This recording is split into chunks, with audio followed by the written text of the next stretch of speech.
ओम जय जय जय नमोस्तु नमोस्तु नमोस्तु। नमो हरिहंताणम, नमो सिद्धाणम, नमो ऐरियाणम, नमो उवज्जायाणम, नमो लोए सवसाहुणम। वंदितु सब सिद्धे ध्रुवमचल मनोवमं गतिं पते। वोचामि समय पाहुड़ मिणमो सुध केवली वणिदम। नमः समय साराय स्वानुभूत्या चकासते। चित् स्वभावाय भावाय सर्वभावांतरचिदे। जिन स्वानुभूति से केरी मम स्वानुभूति मधिगिरी।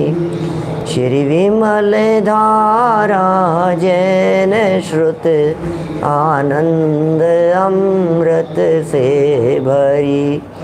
समता प्रवाह भावती रागादि विकल्प तोरी के। माँ सरस्वती प्रतिभाव वंदन दृष्टि निज में जोड़ी के। दृष्टि निज में जोड़ी के। ग्रंथराज समयसार जी यहाँ विराजमान हैं। कुंद कुंदाचार्य देव की यह है परम उपकारी रचना, महान ग्रंथ, अद्भुत बातें। एक एक शब्द कुंद कुंदाचार्य देव की अंतर की गहराई से निकला हुआ है। और मैं बार बार मैं कहता हूँ, ये महान ग्रंथ हम सबके महाभाग्य से हमें उपलब्ध हो गया है। चर्चा और प्रसंग प्रकरण जो अपना चल रहा था, यह प्रकरण शुरू हुआ 39 नंबर गाथा से।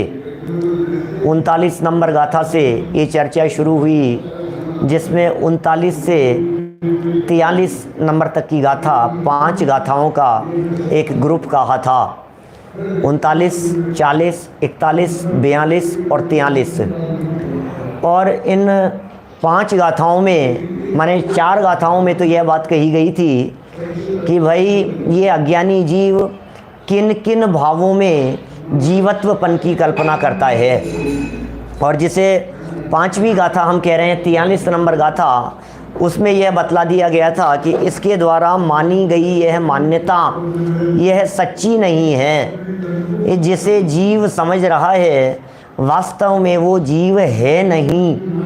तो इस तरह से वो जीव नहीं है, अध्यवसानादि भाव। फिर 44 नंबर गाथा में उन्हें पुद्गल मतलब कहा कि भाई ये है ही नहीं, ये जीव के नहीं है। 45 नंबर गाथा में तर्क से, युक्ति से इस बात को उनको पुद्गल का सिद्ध कर दिया। 44 नंबर गाथा में उन सब बातों का निषेध किया था जो बातें पीछे कही गई थी, उन्हीं का दृढ़ता से निषेध किया था। उन्हीं 8 प्रकार की बातों का, 8 प्रकार के अध्यवसानादि भावों का, जिनका 39 से 42 में उल्लेख किया, 43 में निषेध किया, 44 में उन 8 बातों को उठा करके उन सबका निषेध किया। तो ये सब हो गई। और चर्चा, इसी चर्चा को फिर जब आगे बढ़ाया तो 45 नंबर गाथा में उन्हें उन भावों को सबको पुद्गल का कह दिया गया। जब इनका निषेध किया गया, जब 45 नंबर गाथा में इन्हें पुद्गल का कह दिया गया कि जिनेंद्र देव ने इन सबको पुद्गल का कहा है, तो फिर शिष्य के चित्त में प्रश्न उठना स्वाभाविक ही था कि आखिर इन सबको पुद्गल क्यों कहा गया है। तो उसकी चर्चा 46 नंबर गाथा में हुई। और इनको पुद्गल का क्यों कह रहे हो, ये तो जीव के दिखाई दे रहे हैं। तो ऐसा कहते हुए 46 नंबर गाथा में वो पूर्व पक्ष प्रस्तुत किया, या शिष्य की तरफ से बात कही गई हो, ऐसा भी हम कह सकते हैं। माने 46 नंबर गाथा में यह बात हो गई कि ये सारे भाव जिनेंद्र देव ने जीव के कह दिए हैं। जिनेंद्र देव ने ही व्यवहार नए से जीव के कह दिए हैं, इसलिए इन्हें व्यवहार से जीव का कहा भी जा सकता है। और यदि आप इन्हें व्यवहार से भी जीव का नहीं मानेंगे तो फिर हमारा चरणानुयोग सिद्ध नहीं हो पाएगा, हमारा प्रथमानुयोग सिद्ध नहीं हो पाएगा। हम करणानुयोग की चर्चाएं, जिसमें बंधाधिक की चर्चाएं की गई है, गुणस्थानों की चर्चाएं की गई है, जिनमें 148 कर्म प्रकृतियों की चर्चा की गई है, वे सब चर्चाएं भी हम नहीं कर पाएंगे। इस तरह प्रथमानुयोग, चरणानुयोग और करणानुयोग के सिद्धि के लिए भी एक प्रकार से 46वीं गाथा आधार प्रदान करती है। ये एक देखिए संयोगी है इस तरह का कि ये 46 और पहले 26 आई थी। मैंने 26 नंबर गाथा में भी पूर्व पक्ष प्रस्तुत किया था, यहाँ 46 नंबर गाथा में भी पूर्व पक्ष प्रस्तुत कर रहे हैं। 26 नंबर गाथा में ये कहा था कि भाई जिनेंद्र देव की भक्ति वगैरह सब बेकार हो जाएगी, तो ये सब भक्ति तो करनी चाहिए ना, ये सब कैसे होगा। माने यदि हम इसको शरीर वाले को जीव नहीं समझेंगे तो फिर भगवान की भक्ति स्तुति नहीं कर पाएंगे। और बातें जच रही थी अपने को। और फिर 27वीं में कहा कि तुम भाई नए नहीं समझते हो, व्यवहार से कहा है, उसमें क्या दिक्कत है। ऐसी बातें यहाँ 46, 47, 48 में हुई है कि तुम नए नहीं समझ रहे हो। हमें कोई ऐतराज थोड़ी नहीं, हम कोई विरोधी थोड़ी नहीं है। यदि आप ये कहते हो कि तीर्थंकर परमात्मा समव शरणादि विभूति से युक्त हैं, तो हमें कोई ऐतराज नहीं है कि साहब आपको ऐतराज नहीं है कि हाँ नहीं है, क्योंकि हम जिनवाणी के अभ्यासी हैं। और आप कहो तो हम उदाहरण दे करके भी समझा सकते हैं। 47वीं और 48वीं इन दो गाथाओं में उदाहरण प्रस्तुत कर दिया गया इस बात के लिए कि आखिर ये व्यवहार से जीव कैसे कहा गया है। व्यवहार से जीव कहने के पीछे ये उदाहरण प्रस्तुत कर दिया गया। सेना सहित राजा निकल रहा है और सेना निकल रही है, ऐसा नहीं कह करके राजा निकला है, ऐसा जो कथन कर दिया गया है, ये कथन असत्य नहीं है, झूठ नहीं है। राजा तो उनमें एक ही है, फिर भी ऐसा कथन कर दिया जाता है। हमने इस बात को कहा था आपसे, अनंत पुद्गल परमाणु हैं और अनंत पुद्गल परमाणुओं के पिंड स्वरूप इस असमान जातीय द्रव्य पर्याय में जो वर्तमान में दशा हमारी दिखाई दे रही है, जो आईने के सामने खड़े होने पर हमें अपना स्वरूप दिखाई देता है, जिसे देख करके हम तुरंत कह देते हैं ये मैं हूँ। जिस शब्द को पढ़कर आपके फीलिंग में ये आता है, जिस नाम को देख करके कि अरे संजीव ये मेरा नाम है, देख देख देख ये मेरा नाम लिखा हुआ है। जब किसी एल्बम को, फ़ोटोज़ को देखते समय जहाँ आपकी दृष्टि रुक जाती है और जिस शक्ल को देख करके आपको लगता है कि ये मैं हूँ, तो कहा कि इनमें, इस शक्ल में तुम ज्ञानवान तत्व थे और जो ये शक्ल दिखाई दे रही थी, ये शक्ल को संयोग से, व्यवहार से, उपचार से जीव कहा जा सकता है। तुम मान मत लेना। तुम्हारा जो रूप है वो तो उपयोग रूप है भाई, तुम तो चेतन स्वरूप हो, तुम कुछ अद्भुत तत्व हो। ये बात यहाँ 47-48 नंबर की गाथा में कही। गाथा कल हमने पूरी कर ली थी, अनेक प्रकार के व्यवहारों की चर्चा भी कर दी थी। व्यवहार से जो जीवत्व होते हैं उनकी चर्चा भी कर ली गई थी। व्यवहार से कहाँ कहाँ जीव माना जा सकता है यह बात भी कह दी। अनुपचरित असद्भूत, उपचरित असद्भूत और उपचरित सद्भूत, ये चर्चा भी हमने आपके बीच में कर ली थी कि इन अपेक्षाओं से अध्यवसानादि भावों को जीव कहने में कोई ऐतराज नहीं है। देखिए, किसी को जीव कहा जा रहा हो, ध्यान देना, बहुत महत्वपूर्ण बात कह रहा हूँ। किसी व्यक्ति को पंडित जी कहा जा रहा हो क्या, तो उनको पंडित जी कहने के पीछे कोई ना कोई तो विवक्षा होनी चाहिए ना, कोई ना कोई बात तो होनी चाहिए। पूजा पाठ कराते हों या प्रवचन करते हों या थोड़े ज्ञानवान हों, थोड़े से तत्वाभ्यासी हों। पंडित जी साहब, आलोक जी शास्त्री जी साहब, शास्त्री जी हैं, विद्वान हैं, तो ये आखिर आपने पंडित जी शब्द किसी के लिए प्रयोग किया है। ऐसा थोड़ी ना हो सकता है कि कोई ड्राइवर है और आप उसको पंडित जी कह करके पुकार। देखो, नाम पंडित जी हो, उनका वो सरनेम पंडित हो, ऐसा भी होता है हमारे देश में, तो सब तरह के हैं। कोई ब्राह्मण पंडित हो तो उसके ब्राह्मणत्व की अपेक्षा से उसे पंडित कह करके पुकारा गया है, ऐसा होता है। माने अब जैसे जीव की चर्चा चल रही है तो कहीं ना कहीं उसमें जीवत्व का अंश या जीव का संयोगपना दिखाई देगा, तभी वास्तव में उसको जीव कहेंगे। माने ऐसा नहीं हो सकता है हर्षवर्धन जी साहब, ऐसी बात नहीं हो सकती कि मुर्दा शरीर को कोई जीव कहता है। क्या बताओ, मुर्दा शरीर को कौन जीव कहेगा? घर में बिछे हुए आपके गद्दे, तकिए, सोफ़ा लगे हुए हैं, आपकी डाइनिंग टेबल लगी हुई है, उसको कौन जीव कहेगा? उसको थोड़ी ना जीव कहा जाता है। हमने कह दिया धर्म द्रव्य जीव है, ऐसा ऐसा कैसे कहेंगे? हमने कहा आकाश जीव है, ऐसा तो नहीं कहा जा सकता है। मंदिर को जीव कह दो, मकान को जीव कह दो, गाड़ी को जीव कह दो, बोले नहीं कह सकते। इसका मतलब यह है कि ये जिसे जीव कहा जा रहा है वो बात ऐसी हवा में नहीं है। क्या ये बिल्कुल ऐसे हवा में नहीं है भाई साहब, ये झूठ नहीं है। इस बात में कोई ना कोई तो अपेक्षा रही होगी। कोई व्यक्ति यदि किसी व्यक्ति को चोर कह करके पुकार रहा है, इसका मतलब कुछ ना कुछ तो बात देखी होगी भाई साहब, कुछ हेरा फेरी देखी होगी। चोरी भले ही उसने नहीं की हो, लेकिन चोरी करने के लिए बड़ा होगा, कुछ तो बात रही होगी। ऐसी थोड़ी ना किसी व्यक्ति को समाज में हत्यारा हत्यारा कहा जा रहा है, तो ऐसे क्यों कहा जा रहा है? हो सकता है उसने हत्या नहीं की हो, हत्या करने के भाव से गया हो, कि चक्कू हाथ में देखा हो, किसी कुछ तो रही होगी ना, कुछ तो बात होगी। तिल का ताड़ तो दुनिया बना देती है, लेकिन तिल तो होगा। राई का पहाड़ तो दुनिया बना देती है, लेकिन राई तो होगी। समझ में आ रही है बात? माने जिसे जीव कह करके पुकारा जा रहा है, जिसे कुंदकुंदाचार्य देव ने व्यवहार का पक्ष कह करके बात कही है, तो व्यवहार भी ऐसे हवा में बात नहीं करता है, व्यवहार भी झूठी बात नहीं करता है, व्यवहार भी जचे जो झूठी सच्ची बात कह देवे ऐसा नहीं होता है। व्यवहार ने जो कथन करता है, उस व्यवहार ने के कथनों में भी उसकी शालीनता है, व्यवहार ने की इमेज है, व्यवहार ने कोई ऐसे झूठा नहीं है बिल्कुल भी। उसने आखिर कुछ देखा है, क्या देखा है उस व्यवहार ने ये देखा है कि इसमें जीव तत्व मौजूद है भाई साहब, हमें इसलिए इसको जीव कहा जा रहा है।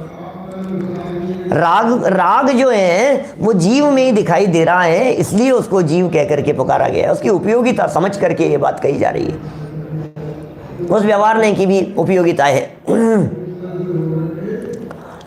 देखिए खैर ये सब चर्चाएं अपन कर चुके थे। इन प्रकार के जो व्यवहार कहे गए अलग अलग तरह के, इन व्यवहारिक कथनों को यद्यपि सत्य कहा गया है। ध्यान देना, वापस कहता हूँ, बहुत मार्मिक बात कह रहा हूँ। 49वीं गाथा आज हम एक प्रकार से उसकी भूमिका और बेस की चर्चा आज करने वाले हैं। कल हम दाहोद पहुँचकर प्रातः चर्चा 49वीं गाथा की वहाँ करेंगे, विस्तार से माने शुरू करेंगे।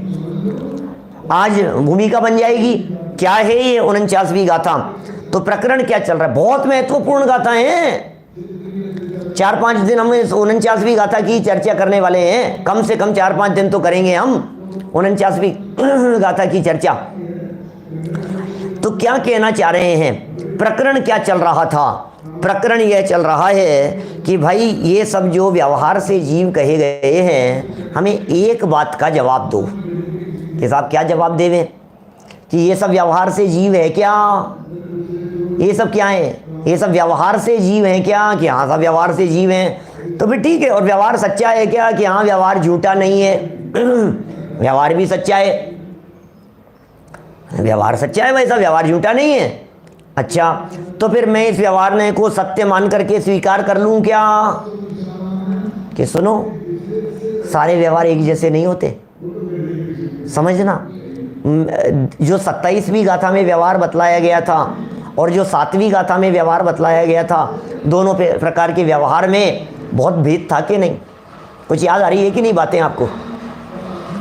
27वीं नंबर की गाथा में जो व्यवहार कहा था, वो शरीर और आत्मा को एक कहने वाला व्यवहार कहा था। और जो 7वीं गाथा में पहले व्यवहार कहा था, वो ज्ञान, दर्शन, चारित्र, इनका भेद देखने वाले को व्यवहार कहा था। तो ये दोनों बातें तो अलग अलग हो गई, दोनों व्यवहार हैं, और तुम सब प्रकार के व्यवहार को एक जैसा समझ लोगे तो गड़बड़ हो जाएगी। इसके लिए कल हमने आपको एक वजन का उदाहरण देकर के बात कही थी। सबका वजन अलग अलग प्रकार का होता है, और हम फिर ये बात कहना चाहते हैं कि असद्भूत व्यवहार न है, यद्यपि उसकी बात में भी वजन तो है, लेकिन अपने ही लेवल से वजन है। और अनुपचरित असद्भूत व्यवहार नहीं की बात में भी वजन तो है, लेकिन अपने लेवल जितना ही है।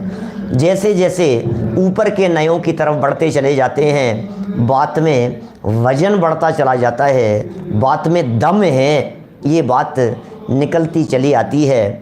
तो यहाँ सर्व प्रकार के व्यवहारों का निषेध करके और अब यहाँ इस 49 नंबर गाथा का उदय हो रहा है। ये 49 नंबर गाथा मानो यहाँ प्रकट हो रही है। चलिए हम पढ़ते हैं यहाँ 49 नंबर गाथा की इस उत्थानिका को।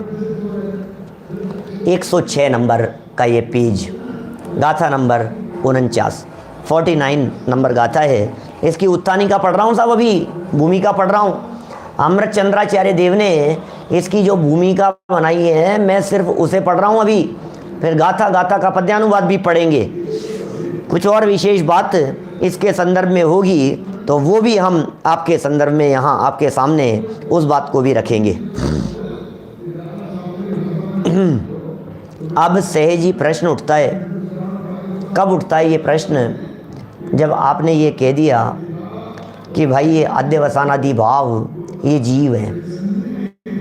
ये तो कहा था ना, ये अध्यवसानादि भाव जीव हैं, यही तो कहा था ना। यहाँ अभी तक यही सिद्ध किया। 46 नंबर गाथा, 47 नंबर गाथा, 48 नंबर गाथा, इन गाथाओं में आपने यही बात सिद्ध की। तो फिर ये सहज ही प्रश्न उठता है, क्या उठता है कि अध्यवसानादि भाव परमार्थ जीव नहीं है, क्योंकि इन सबको व्यवहार से जीव सिद्ध किया गया। माने पूरी चर्चा में यह बात सिद्ध की गई कि ये जो कहे गए हैं ये व्यवहार से जीव हैं, व्यवहार से जीव हैं, व्यवहार से जीव हैं। जब हमने बार बार में ये बात पढ़ी, ये व्यवहार जीव है, ये व्यवहार जीव है, इन्हें व्यवहार से जीव कहा गया है। तो फिर आचार्य देव कह रहे हैं यदि ये व्यवहार से जीव है तो परमार्थ जीव कौन है? ये व्यवहार से जीव और व्यवहार अभूतत्व 11वीं गाथा के अंदर कह दिया गया था। व्यवहार ने अभूतार्थ है, असत्यार्थ है। यदि व्यवहार का कथन असत्यार्थ है, यदि वो जो जीव कहा गया था वो जीव नहीं है, व्यवहार जीवत्व का मतलब ही ये जीव नहीं है, ऐसा अर्थ है। तो जो व्यवहार से जीव कहा गया वो जीव नहीं है, तो फिर जीव है कौन भाई महाराज? ये तो बता दो कि हम किसी व्यक्ति को गलती से, गलतफहमी में कुछ समझ रहे थे, किसी व्यक्ति को तलाशने के लिए आए, बाहरी लक्षणों से तलाशने का प्रयत्न किया। किसी ने कहा मूंछों वाले जो हैं ये मूंछों वाले अजय जी हैं, अजय जी के मूंछें हैं थोड़ी, आप ऊपर जाओ आपको अजय जी मिल जाएंगे। और हमने जा कर के देखा, तो जब हमने इधर उधर देखा सब तरफ तो मूंछे वाले व्यक्ति मिल गए। हमने कहा और अजय जी क्या हाल चाल है आपके, और ये वो, और हमने आपकी बहुत तारीफ सुनी है, और सब चर्चा करने लगे। तो फिर दूसरे जो लोग खड़े थे उन्होंने कहा नहीं ये अजय जी नहीं है। तो फिर आप क्या कहेंगे? हाँ, आप इनको भी अजय जी कह सकते हो, कोई बात नहीं, ये अजय जी के भाई हैं, आप इनको भी अजय जी कह सकते हो, उपचार से कह सकते हो आप। हाँ, आप इसलिए इनको अजय जी कह सकते हो क्योंकि ये भी कभी आज तक कभी मोह से हारे नहीं हैं, विषयों से हारे नहीं हैं, ये भी अजय हैं, इसलिए कह सकते हो। तो अब क्या करें? तो यहाँ 8 मूंछों वाले दिखाई दे रहे हैं।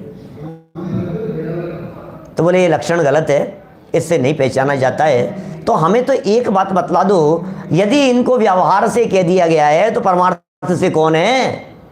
क्या यदि आप इनको व्यवहार से जीव कह रहे हो तो परमार्थ से जीव कौन है ये बतला दो, क्योंकि हमारे दिमाग में तो ये विकल्प खड़ा हो गया है। आपने तो ये कह दिया, क्या आपने तो कह दिया कि ये नहीं है, ये नहीं है, ये नहीं है, या फिर व्यवहार से कह दो, व्यवहार से कह दो। मैं व्यवहार से क्यों कह दूं यार? मुझे परमार्थ जीव समझना है, मुझे असली जीव समझना है, मुझे शुद्ध आत्म तत्व की उपलब्धि करनी है, मुझे तो वो बताओ। जैसे हमने 251, 252 नंबर का पेज मोक्ष मार्ग प्रकाशक का 2-3 दिन पहले आपके बीच में पढ़ा था, 46वीं गाथा के प्रकरण के संबंध में ही, और हमने ये बतलाया था आपको उस पेज को पढ़ करके। टोडरमल जी साहब ने ये कहा कि भाई ये नर नारकादि जीव है, ये ज्ञान दर्शन आदि भेदों वाला जीव है, ये व्रतशील संयम आदि है, इन्हें वीतराग भाव समझना जानना, ये सब व्यवहार के कथन किए, और फिर लास्ट में कह दिया कि इनको ही जीव नहीं मान लेना। तो महाराज ये तो बतलाओ, अभी तक आपने कहा व्यवहार से इनको जीव कह दिया। हमने वो उदाहरण दिया था, कहीं बाहर से आत्मा की खोज करता हुआ व्यक्ति हमारे यहाँ आ गया, और बाहर से आत्मा की खोज करता हुआ व्यक्ति इस जगह पर आ गया, और फिर यहाँ आकर के फिर वो व्यक्ति ये कह रहा है कि भाई हमें आत्मा बताओ। अब उसे निश्चय से कि व्यवहार से, तो व्यवहार से समझाना शुरू कर दिया, क्योंकि निश्चय से समझ में नहीं आ रहा था तो व्यवहार से समझाना शुरू कर दिया। अब व्यवहार से समझ लिया तो कहाँ व्यवहार से समझ करके व्यवहार में नहीं अटके रहना, अब निश्चय वाले जीव तक जाना। हमने शरीर वाले को जीव बतलाया, हमने संयोगों वाले को जीव बतलाया, लेकिन शरीर और संयोगों वाले को जीव मत समझना। अब यहाँ शरीर और संयोगों से ऊपर उठ करके कोई परमार्थ जीव है, उसे पहचानना। वो परमार्थ जीव कौन है ये बतलाओ। बोले ये व्यवहार जीव है, बोले ये व्यवहार जीव है, बोले ये भी व्यवहार जीव है, ये भी व्यवहार जीव है, ये भी व्यवहार जीव है। अरे तो फिर है कौन सा? ऐसा भी नहीं है, ऐसा भी नहीं है, ऐसा भी नहीं है, तो है कैसा ये तो बताओ। निषेधात्मक कथन करने से असली जगह तक नहीं पहुंचा जाता है। मैं उदाहरण देता हूं, हमेशा आप लोगों ने सुना होगा 2 + 2 5 नहीं होते। बोलिए साहब, अशोक जी साहब, मेरा ये वचन सत्य है या नहीं है? 2 और 2 2 + 2 5 नहीं होते, ये बात बराबर है ये नहीं? क्या 2 + 2 5 नहीं होते? सही है, बिल्कुल सही है। बोलो नवीन जी साहब, सिंगोली वाले। 2 + 2 7 नहीं होते। प्रेमचंद जी एडवोकेट साहब दौसा से, सही है, बिल्कुल सही कह रहे हो आप, सही है। बोले सही है कि व्यवहार से सही है, परमार्थ से सही नहीं है। व्यवहार से कह दो, पकड़ाने की भाई कह तो रहे ना, बात गलत थोड़ी ना, बात तो सही है। ये जीव नहीं है, असली जीव नहीं है, ये बात तो सही है ना। 2 + 2 4, 2 + 2 5 नहीं होते हैं, 7 नहीं होते हैं, 6 नहीं होते हैं, बात तो सही है। लेकिन भाई ये बात कही है तो ये समझाने के लिए 4 ऑप्शन थे, क्योंकि ये भी काम आती है चीज़। पता है ये किस तरह से काम आती है? जब MCQ आते हैं ना ये एग्जाम में, बच्चों के कोर्स में, इसमें एग्जाम में, तो 4 ऑप्शन दिए हुए हैं। अभी मोक्ष मार्ग प्रकाशक प्रश्नोत्तरी सतपथ में 4 ऑप्शन दिए हुए हैं। अब उन 4 ऑप्शन में से अब क्या करते हैं आप? या तो सही पता हो, और सही पता नहीं हो तो आप क्या काम करते हैं? ये तो नहीं हो सकता, ये भी नहीं हो सकता, बोले ये भी नहीं है, तो फिर क्या? अब ये है, तो जब ये भी नहीं है, ये भी नहीं है और ये भी नहीं है, आप नकारात्मक पद्धति से चलते हैं ना, माने या तो आपको सही जवाब पता हो, तब तो बात ही खत्म हो गई। और सही जवाब यदि आपको पता नहीं है तो फिर आप कहेंगे ये नहीं है, ये नहीं है, ये नहीं है, ऐसा ही तो प्रयोग करेंगे आप। तो ये नहीं है, ये नहीं है, ये नहीं है। जब आपने इस तरह का प्रयोग किया तो आप वहाँ तक पहुँच गए। इसका मतलब निषेध करते करते भी सही जगह पर पहुँचा जा सकता है, यह भी एक पद्धति होती है। लेकिन इस पद्धति को व्यवहार पद्धति कहेंगे, क्योंकि ये पद्धति जो है, ये पता नहीं आप वहाँ तक पहुँच पाएँ या नहीं पहुँच पाएँ, कहीं आप निषेध में ही उलझ करके अटक करके रह जाएं। तो इसलिए परमार्थ जगह पर पहुँचाने के लिए अब क्या बात हो सकती है? हमने ये कह दिया कि भाई ये व्यवहार जीव है, ये व्यवहार जीव है, व्यवहार जीव है। तो व्यवहार जीव का मतलब ही हम ये समझ गए कि ये असली जीव नहीं है। अब हमें तो आप असली जीव के बारे में बता दो, ये बात यहाँ उठ रही है और उसका जवाब इस 49 नंबर गाथा में आचार्य देव देने वाले हैं। अब ये सहज ही प्रश्न उठता है कि यदि अध्यवसान आदि परमार्थ जीव नहीं है तो फिर परमार्थ जीव क्या है? यदि यह परमार्थ जीव नहीं है, माने असली जीव नहीं है, तो फिर असली जीव क्या है? असली जीव कौन सा है? हमें वो बतलाइए। इस प्रश्न का उत्तर अगली गाथा में दिया जाएगा। अब अगली गाथा में क्या उत्तर दिया जाना है, ये तो अगली गाथा में पढ़ने से ही हमारे को पता लगेगा। पढ़ रहा हूँ मैं यहाँ से गाथा नहीं। यद्यपि अध्यवसान आदि भावों को यद्यपि जिनागम में भी विभिन्न अपेक्षाओं से जीव कहा गया है। ये बातें जो सामने वाला व्यक्ति कह रहा है ये बिल्कुल असत्य नहीं है, ये सफ़ेद झूठ नहीं है, ये बातें सत्य है। यद्यपि अध्यवसानादि भावों को जिनागम में, शास्त्री ये कह रहे हैं अध्यवसानादि भावों के बारे में, और विभिन्न अपेक्षाएं उसके अंदर लगा दी गई है। भैया इस अपेक्षा से, इस अपेक्षा से, इस अपेक्षा से जीव कहा गया है, तथापि वे परमार्थ जीव नहीं है। अरे परमार्थ से तो जीव नहीं है ये अध्यवसानादि भाव। अब राग को ही जीव समझ लोगे, अच्छा राग को जीव समझ लेंगे तो दिक्कत क्या आएगी भाई साहब?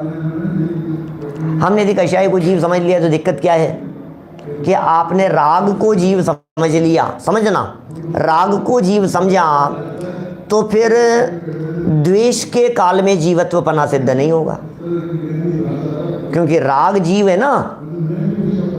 अब राग छूट गया और राग बदल करके ये द्वेष हो गया, तो अब जीव है या नहीं है? आपने क्रोध को जीव कह दिया तो क्रोध तो सदा काल नहीं चलता है, कभी मान होगा, कभी माया होगी, कभी लोभ होगा, कभी क्रोध होगा, है ना, सब अलग अलग होंगे। तो क्रोध यदि जीव है तो मान आदि के काल में जीवत्वपना कैसे होगा? मान यदि जीव है तो फिर क्रोध करते हुए जीव नहीं होगा।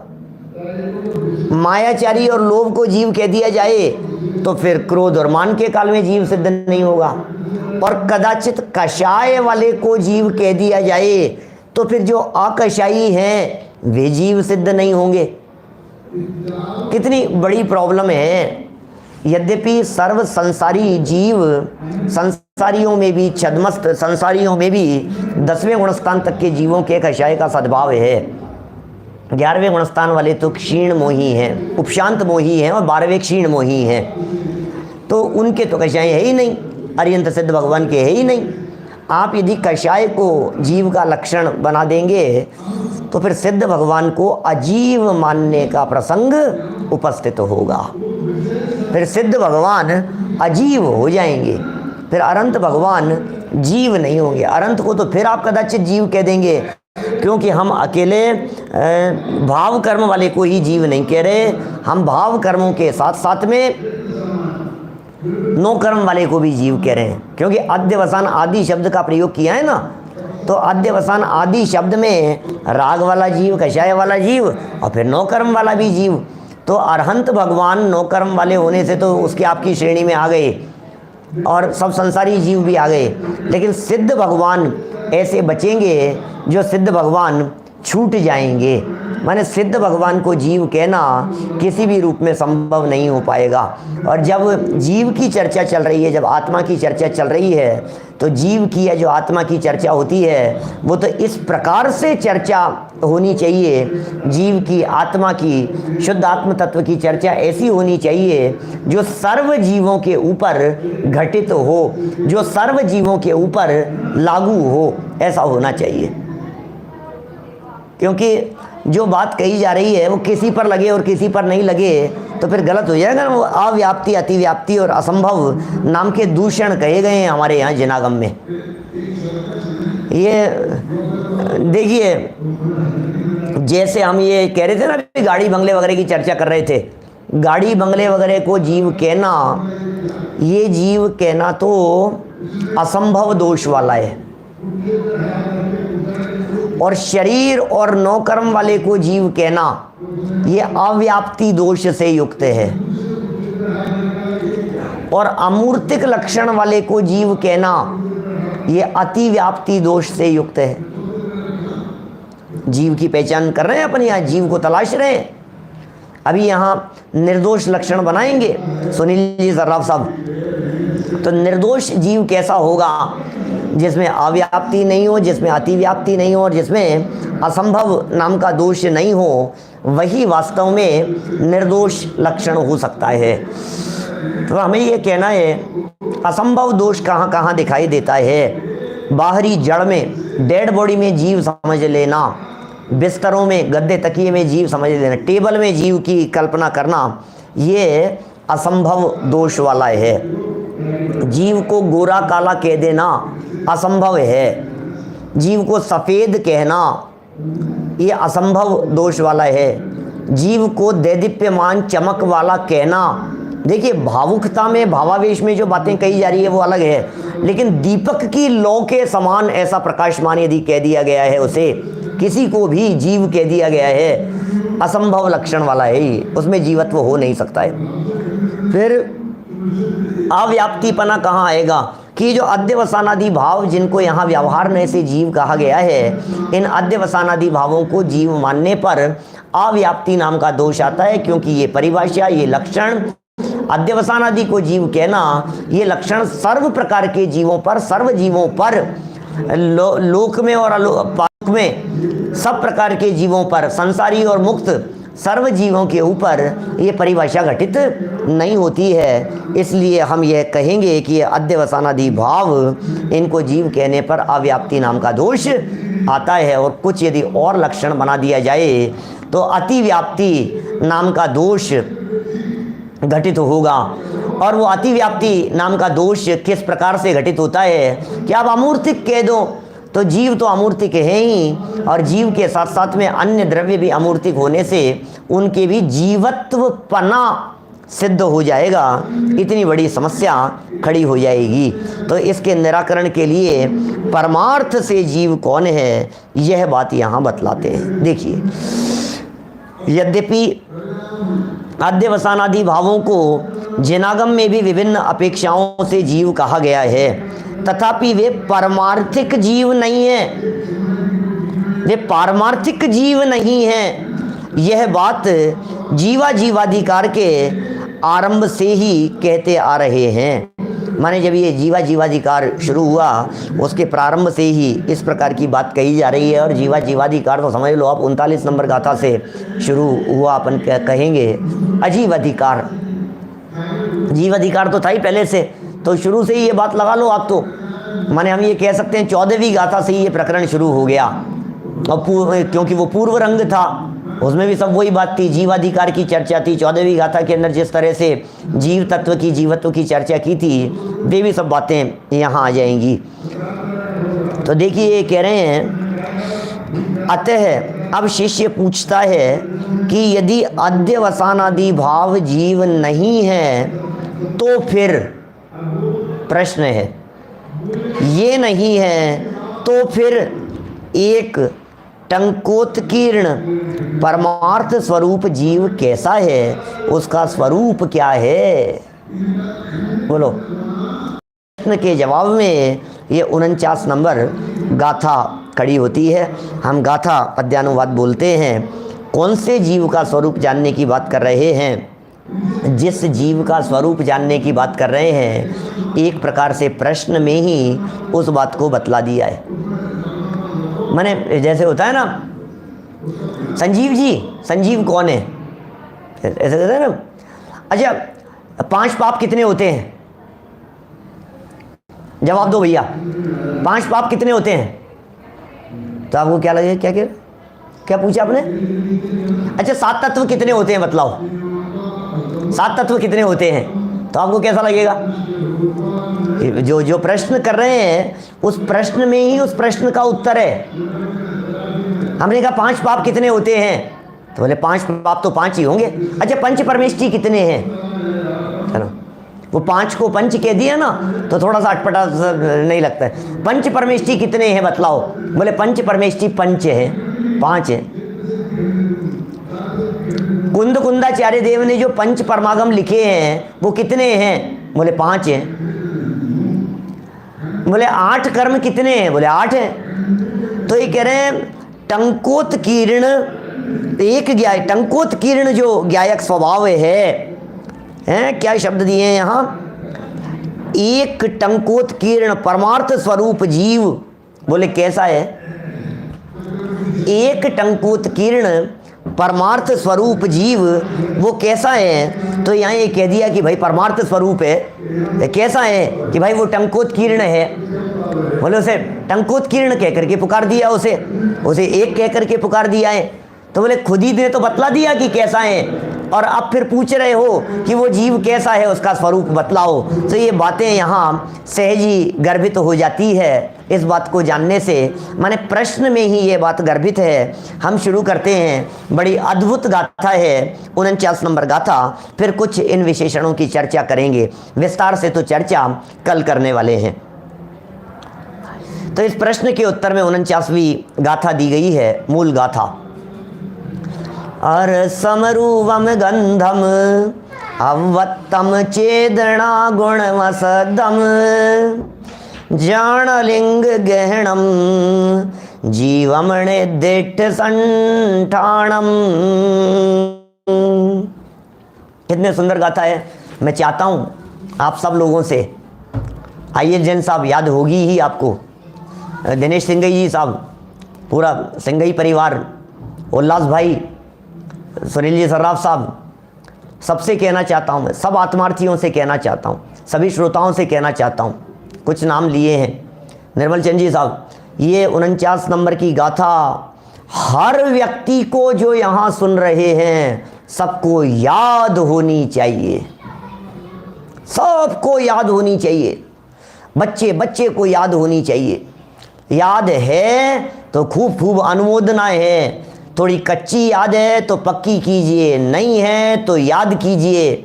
ये गाथा बहुत महत्वपूर्ण है, ये जिनागम की अत्यंत अत्यंत अत्यंत अत्यंत महत्वपूर्ण गाथाओं में से एक है।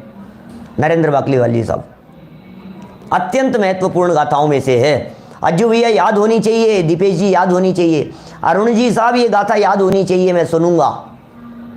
क्या क्या कह रहे हैं?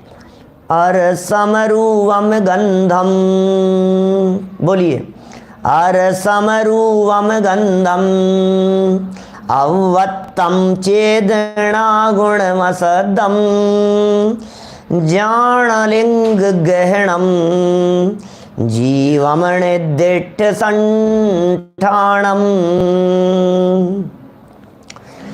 अरसमरूवम गंधम, अरस अरूवम अगंधम, माँ दिख रहा है, इस माँ में ऐसे टुकड़े करते चले जाओ। अरसम, बिंदी लगा दो ऊपर और आ निकाल लो बीच में से। अरसम अरूवम अगंधम अवत्तम चेदना गुणम असद्दम अशब्दम। समझ में आ रही है बात? 49 नंबर गाथा, 49 नंबर गाथा की बात कर रहा हूं। समझ में आ रही है क्या कह दिया है?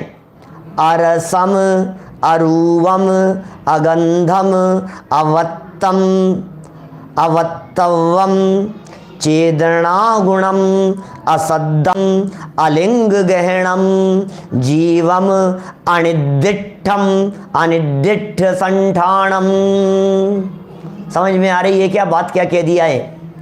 पद्यानुवाद पढ़ो। चैतन्य गुणमय आत्मा अव्यक्त अरस अरूप है, जानो अलिंग ग्रहण इसे यह अनिर्दिष्ट अशब्द है। क्या कह रहे हैं? चैतन्य गुणमय आत्मा, ये आस्ति से चर्चा है और बाकी सारे विशेषण जो दिए हैं वो नास्ति से दिए गए हैं। चैतन्य गुणमय आत्मा अव्यक्त अव्यक्त अरस अरूप है, जानो अलिंग ग्रहण इसे यह अनिर्दिष्ट अशब्द है। अव्यक्त है, अव्यक्त क्या? अस्पर्शी, क्योंकि स्पर्शी शब्द नहीं दिया है ना यहाँ। सारे जैसे स्पर्श रस गंध वर्ण कहते हैं ना अपन, तो अगंध भी कह दिया, अरस भी कह दिया, अरूप कह कर के भी बात कह दी और अशब्द भी कह दिया। इंद्रियां तो 5 हैं, तो अव्यक्त अव्यक्त में क्या लेंगे बोलो? मैंने ये सब जगह अभी सब करेंगे चर्चा। ये प्रवचन सार की जैसी नहीं, निर्मल चंद जी साहब, ये प्रवचन सार की 172वीं गाथा जैसी नहीं है, ये प्रवचन सार की 172वीं गाथा ही है। क्या? ये नियम सार की 46वीं गाथा ही है। ये अष्टपाहुड़ में भाव पाहुड़ की 64वीं गाथा ही है। ये पंचाशती इकाई की 27वीं गाथा ही है, ये कोई और नहीं है। ये वो गाथा है जो गाथा पंच परमागमों में उपलब्ध है। तो इसमें जो विशेषण दिए हैं अरस, अरूप, अगंध, अव्यक्त और अशब्द, उसमें अव्यक्त शब्द का अर्थ प्रवचन सार में टीका लिखते समय अमृतचंद्राचार्य देव ने अस्पर्शी अर्थ किया था, और यहाँ उसको अस्पर्श को एक्स्ट्रा ग्रहण करके 8 विशेषण दिए हैं। ये 8 विशेषण में 8 की जगह 9 हो गए। अस्पर्शी को अलग जान लो तो, क्योंकि यहाँ अव्यक्त का स्पष्टीकरण अलग प्रकार से किया गया है। तो ये बड़ा अलग तरह का, कई तरह से अमृतचंद्राचार्य देव इतने खुल करके इसकी टीका की है कि अभी तक अपने जितने ग्रंथ पढ़े हैं उनमें तो इतनी विस्तृत टीका अभी तक किसी भी गाथा की नहीं आई है, और मुझे नहीं लगता है कि शायद इतनी विस्तृत टीका आगे भी कभी किसी और गाथा की लिखी होगी अमृतचंद्र स्वामी ने।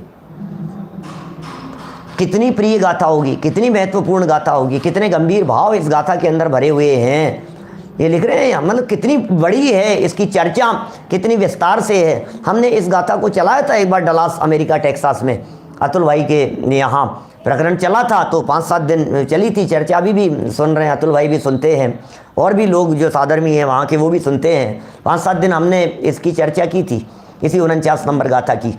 और अलिंग ग्रहण के लिए तो प्रसिद्ध है। अलिंग ग्रहण के 20 बोल जो गुरुदेव श्री के प्रवचन है, गुरुदेव श्री को भी अत्यंत प्रिय है।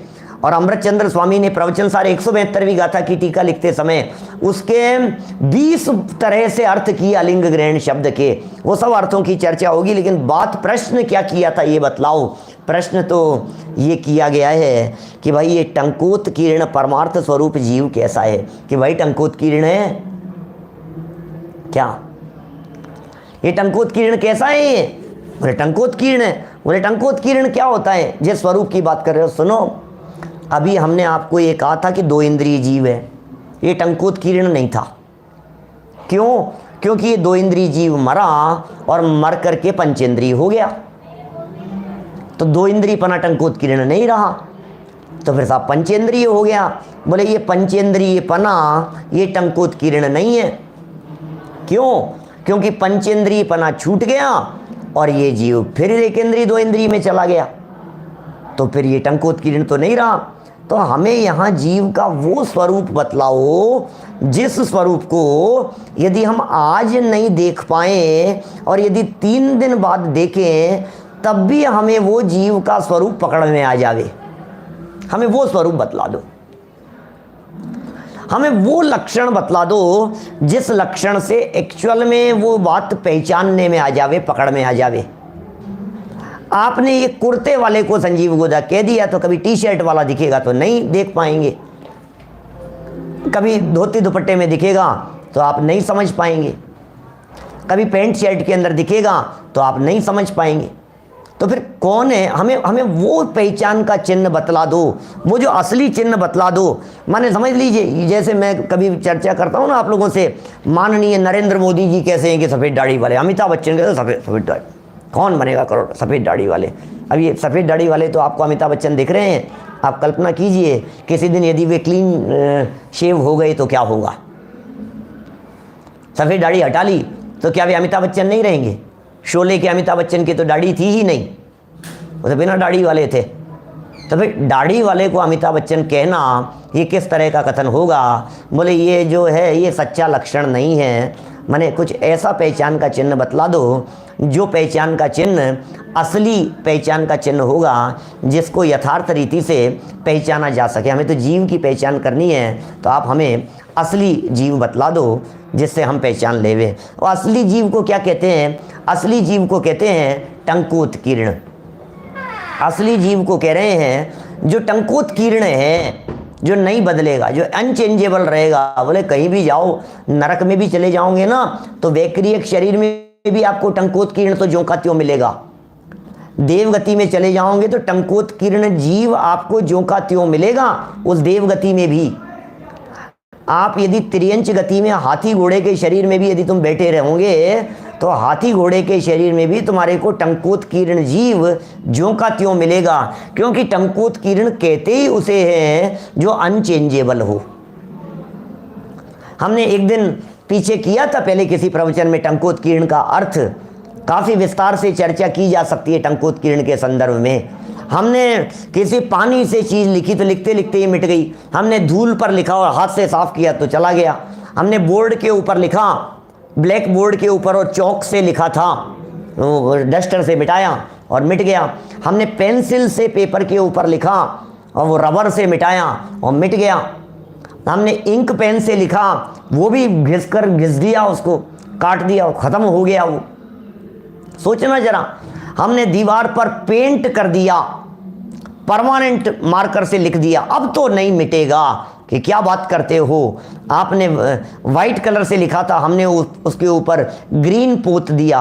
आपने ग्रीन से लिखा था, हमने उसके ऊपर ब्लैक पोत दिया, वो मिट जाएगा। लेकिन यदि हमने खुदाई कर दी है, कार्विंग कर दी गई है, खोद करके कर दिया गया है, अब उसके ऊपर तुम कितना भी ऊपर से कलर पोतने की कोशिश करो, लेकिन उसके बावजूद भी वो मिटने वाला नहीं है।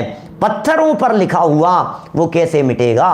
टांकी, टंकोत की टांकी है। टांकी क्या होता है, टांकी किसे कहते हैं, ये प्रयोग करते हैं जैसे जो कारीगर लोग जो होते हैं ना, ये जिस छेनी का प्रयोग करते हैं देखते हैं, टांकी, टंकी, टंकी, और उससे उत्कीर्ण, उकेर दिया गया। तो टांकी से उकेर दी गई चीज अब बोले तो खुद गई है भाई साहब, इसलिए हम कहते हैं शिलालेख वगैरह होते हैं, खुद गई है भाई साहब, खुद जाए, हृदय में खोद दो इनको। ऐसे जब तत्व ज्ञान की चर्चाएं होती, छेनी कहते हैं उसे, प्रज्ञा छेनी शब्द का प्रयोग करेंगे आगे कुंद आचार्य देव। फिर टंकोत्कीर्ण स्वरूप, और एक और लगा दिया उसके साथ में, टंकोत्कीर्ण भी है और एक भी है। वो परमार्थ से कैसा होगा, असली कैसा होगा, वो बड़ा अद्भुत स्वरूप है और उसकी चर्चा हम कल करेंगे आपके बीच में अपेक्षित विस्तार से। मैं पुनः एक बार गाथा बोल करके अपनी बात को यहीं संपन्न करना चाहूँगा, क्योंकि गाथा बहुत गंभीर है, गाथा की टीका बहुत गंभीर है, गाथा में जो प्रकरण दिया गया है वो भी अपने आप में बहुत गंभीर है और बहुत गहरा है। इसलिए अभी यहाँ उसको छेड़कर थोड़ी बहुत चर्चा करके मैं उसका मज़ा कम नहीं करना चाहता हूँ। असली मज़ा लेना हो परिपूर्ण रूप से तो आगे आने वाले 4-5 दिनों में हम इसकी चर्चा करेंगे। रसम रूपम गंधम अवत्तम चेदना गुणवसदम जाणलिंग गहणम जीवम निर्दिष्ट संठाणम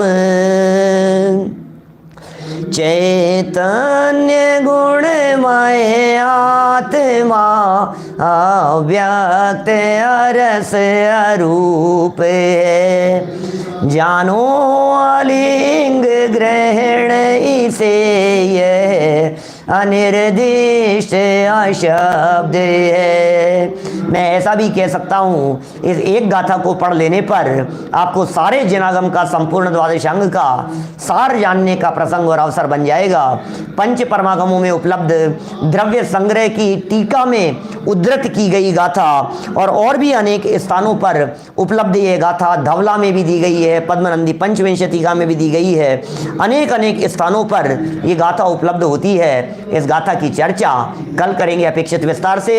अभी जिनवाणी स्तुति।